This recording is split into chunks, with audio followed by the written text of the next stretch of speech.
Embers. While you dine at Embers off their a la carte menu between the 12th and 23rd of January, you go into that draw and the winner will be announced on the 24th of January. Too easy in Embers. You will love it. A la carte menu is well renowned here in Southland. Ascot, of course, venue where we'll be for prize giving tonight after the second round. In conjunction with Ascot Park and Embers at Ascot, our lightweight and 250 production lineup. 15 again for Mr. Dennis Charlotte on that KTM RC390. This fantastic superior motorcycle.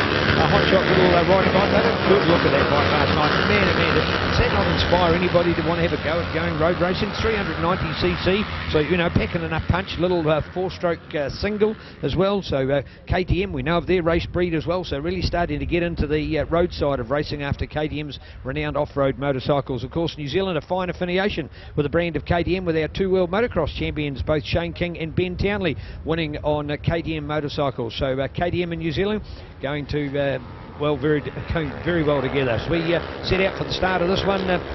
Dennis Charlotte, Grant Ramage, Tim MacArthur, Kevin Goddard up there. So good running through there. I think Gav Veltmeyer might have been another one tucked in with that group as well. So keen to look out for Gav. Man, he's a busy man riding his various classes. He's got the GVR, that's Gav Veltmeyer Racing of Coleman, supported KTM RC390 as well, realising he wants to get into this class. You get a guy like Gav who's so well prepared and loves his racing so much, you come to an event like this and you might get 2 races in on a day. You want to get more than that. So multi-classing is the way to do it, and choosing the little RC390, a very affordable way to get into road racing. Remembering these bikes will sell like hotcakes when you finish with them off the track as well for a street bike. So there we go, 15. It is still the Dennis Charlotte show. And look at that, Tim MacArthur, multi-times champion. In fact, Tim MacArthur, I'm keen to have a look into this class. I think as we take an opportunity to check the results here from over the weekend, Tim MacArthur doing the better of those two and getting the advantage, unlike Dennis, of course, showing a clean set of heels in the other racing that he's been doing. But when it comes to this class, it's been Tim MacArthur getting a better than average run in the group. And Tim MacArthur, well, 66 points. He had a win, 2 seconds and 2 seconds yesterday, so I take that back. In fact, it has been Dennis now that has actually had 3 wins out of the 4 races. So I thought at the moment that there was one slight advantage in favour of Tim, but the other way around.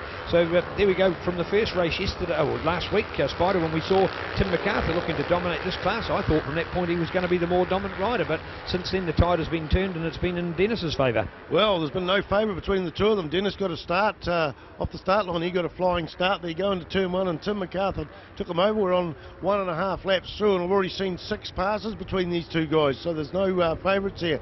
It was MacArthur leading into turn onto the back straight there, towards the front straight, sorry. MacArthur came through, but we've just seen a change of position, and next year, in fact, there's no screen up at the moment, but certainly there was only about a wheel length in it, and it is the Black Leathers orange bike of Dennis Charlotte there, the number 15 machine going down that big sweeper. But watch how Tim MacArthur hugged him, and last lap we saw him kept in the same position, and Tim MacArthur tucked up on the inside. Are we going to see a repeat? He tries up on the inside. Whoa, he tries and tries, but Dennis shuts the door. Neil Ritchie.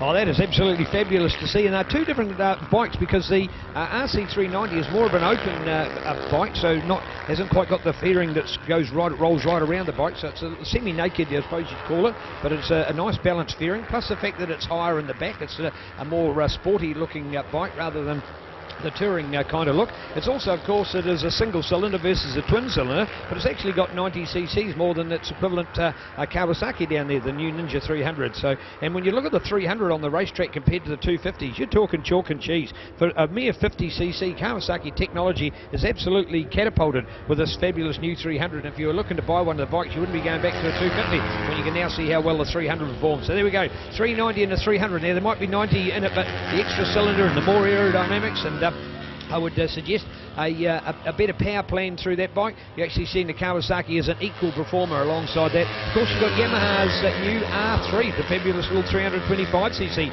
R range of Yamaha. Of course, we know how good the R1 and R6 have been. Now adding a little R3 into it. That is a fabulous bike. In fact, for pure spunk, it's got to be good. Oh, trying to get around the outside that time. MacArthur inside on Castrol on the last lap. Now trying to go outside. I think that time we, for the first time, only saw one change throughout the race. now we've got it at almost another again. But it is Dennis Charlotte, Tim MacArthur, Grant Ramage. So there we go. There's the 3 bikes, a KTM along with a Kawasaki and now a Yamaha. So these are the new bikes that have made this brand new class called lightweight production. And there's 2 words in there. First of all, they are small ball bikes, but they are also production bikes. So they do have limits. You can't exactly go and get the hot engine modifications and turn a pocket rocket into a hand grenade.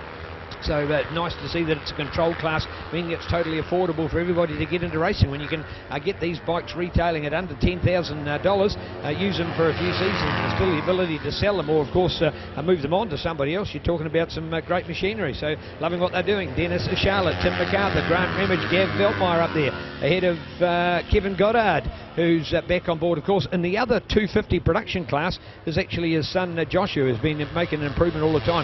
Back in that 250 production field, by the way, we do have Jacob Stroud. Jacob Stroud's on the a bike that Dennis Charlotte was using. There it is, MacArthur on the inside. I think he's made it stick, you bet you he has. On the inside that time, good work, Tim MacArthur. Very little gap there, Spider Staples to squeeze through. In fact, I thought for a minute we were going to see stones flying. He was that close, because Dennis Charlotte knew not to lead a big gap, but Tim MacArthur's taken it. Yeah, and speaking of stones flying, Tim MacArthur run wide on that big sweeper, went right out into the white line and almost off into the grass. So for him to come back to there, and the old fella Dennis Charlotte's very, very wise, and he saw the first 2 laps Tim MacArthur come up on the inside, so he was leaving no room. We saw Tim MacArthur try on the outside the lap previous, but what a tight move. In fact, that's going to be the tightest move I've seen all weekend. And here they are coming along the start-finish line. It is MacArthur, but we're only looking about half a wheel length there. Half a wheel length. In fact, we haven't got the timing screen there on that particular page. Yes, it's back there, 54 thousandths of a second. That's just the, can't see who's in the lead going into the big steamy. Yes, we can now. It is MacArthur. This is unusual. Oh, was that a bit of a sit-up there for him? That's unusual for a little wee 300. It looked like he just sat up momentarily, lost no speed, but it's the first time he's led coming into this area. And now it's Dennis Charlotte's turn up on the inside. He does it before the corner. But MacArthur's not giving up, Neil Ritchie, at all. Oh, how good was that? How good was that? They came right into the corner, absolutely together. Normally you've got somebody making their move outside or inside. I love Bailey Perrott, and he's an outside overtaker on that Castrol corner, because, of course, the more you go up on the corner, the curvature of that corner allows, it means that when you're going around more towards the centre or to the left-hand side of a right-handed corner, you've actually got more apex of the corner to use, so it can actually help you roll your way through that corner. So spectacular. But I tell you what, the 2 of them were locked in that position. Spider's getting the binoculars, and he's running out from this room to go down to the officials' room at the far end to get a better look at the excitement down to the elbow, which is harder for us to see. So brought to us by Ascot Hotel and Embers Restaurant at Ascot. We've got our 250 production in our lightweight class, so effectively 2 races within the same race. Lightweight leader now, Dennis Charlotte, ahead of Tim MacArthur from Grant Ramage and Gav Veltmeyer, Kevin Goddard. And our 250 production, the smaller capacity bikes out there, the older bikes in there. The first of those, Jacob Stroud from Lewis Dray and Alex Bowers. That sounds a repeat of quite a few of the other races we've seen, Spider, with the 250 boys in that order. Jacob Stroud showing us the class that has taken him in good stead in his first full year of New Zealand road racing. Yeah, certainly. It's been a very, very entertaining class over the years, the 250 production. We saw, I mean, the first season, I think we saw 2 races where 0.02 of a second separated first and second, and one there at 0.04 of a second. And there was passions all the way through. But a lot of these guys have moved up to the 300 lightweight class. And hopefully some of the bikes that have been retired will be back out here again as well, because we need more bikes on the grid. But certainly good to see the 2 separate classes still alive and well, and they are running different number boards. The 300 lightweight are running the blue backgrounds with the white numbers, and the 250 production the orange background with, I think, the black numbers there. So here we go. Dennis Charlotte's got the break. He's got maybe 80 metres. In fact, we'll just wait for the timing screen to come up. It does scroll from one to the other. In fact, that's a second lead, a 1 second lead. So something's gone on there for Tim MacArthur for Dennis Charlotte to get that sort of a lead in that distance. So it might be all done and dusted. We've got done lap 7. It's a 10 lap race, is it? It's an 8 lap race. In fact, we've got the white flag out. It's an 8 lap race. White flag out there. A very lonely ride for Grant Ramage on the number 50 machine, the Timaru Yamaha R3. And he's sitting there in 3rd place. We go back to 4th and 5th going round. In fact, 4th, 5th and 6th going around that big sweeper. A big ding-dong going on between Gavin Veltmeyer. I think you'll find that amongst those people, who is it? Gavin Veltmeyer? Is that that's Gavin in the front? Gavin is in front. It is Richard Willits and Kevin Goddard. I'm not going to pick these 3. towards the end of this lap, because it is the final lap of the 250 production and 300 lightweight. There is another race later on this day as well. Big gaggle of riders going through there as well.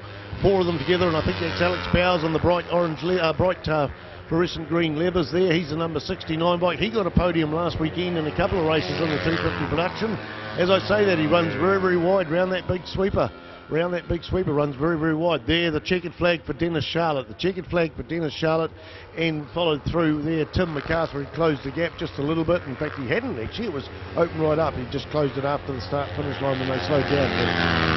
1.9 seconds between first and second. We didn't catch the lap times. Did you have them written down, maybe, Neil? Because there would have been a new lap record for 250 production, because it's never been run down at Taratonga here with transponders on.